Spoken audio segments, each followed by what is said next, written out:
This is an update on Ethereum Classic, and after a long and sustained pullback, we're finally starting to see some signs that we may be getting a reversal, whether that's a bullish reversal to set us up for more upside, or it's a bearish reversal to set us up for a crash is yet to be seen. This is the 1 hour view in Ethereum Classic, and in this chart, we have what we are calling 3 waves up in orange. That hasn't changed since the last update.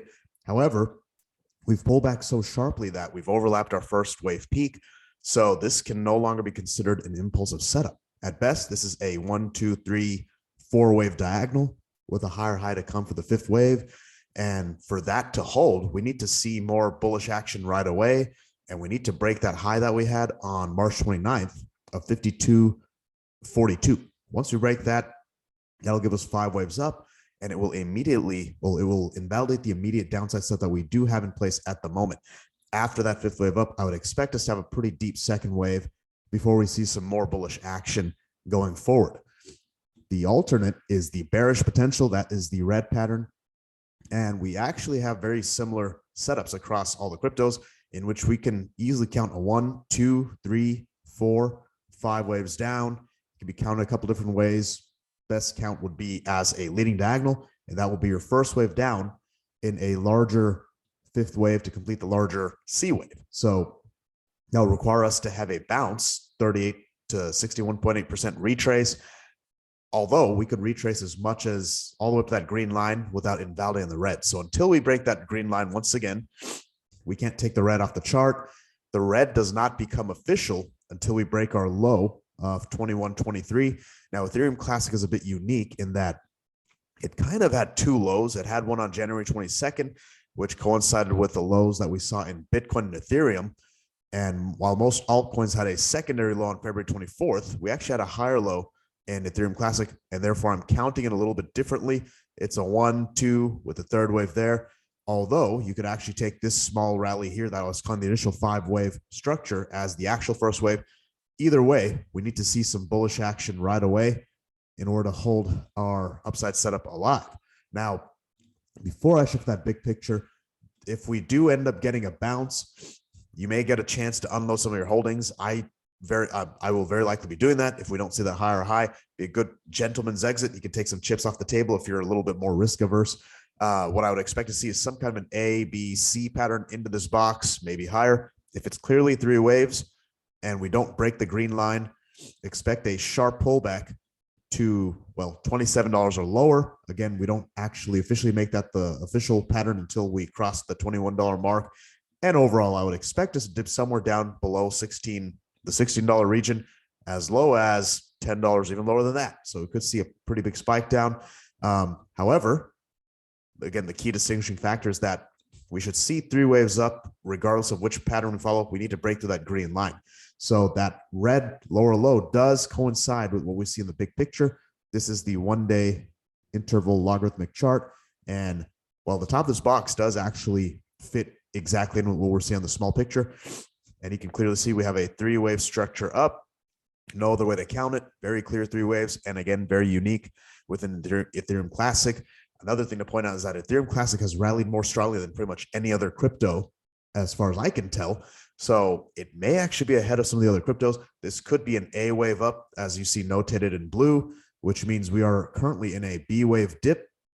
And we've certainly gone deep enough. We've already broken 38.2% retrace on that B wave. So that could mean that the next rally should take us directly in that box. I would expect this C wave here to take the form of a 5 wave rally, and preferably an impulsive rally. It could be a diagonal.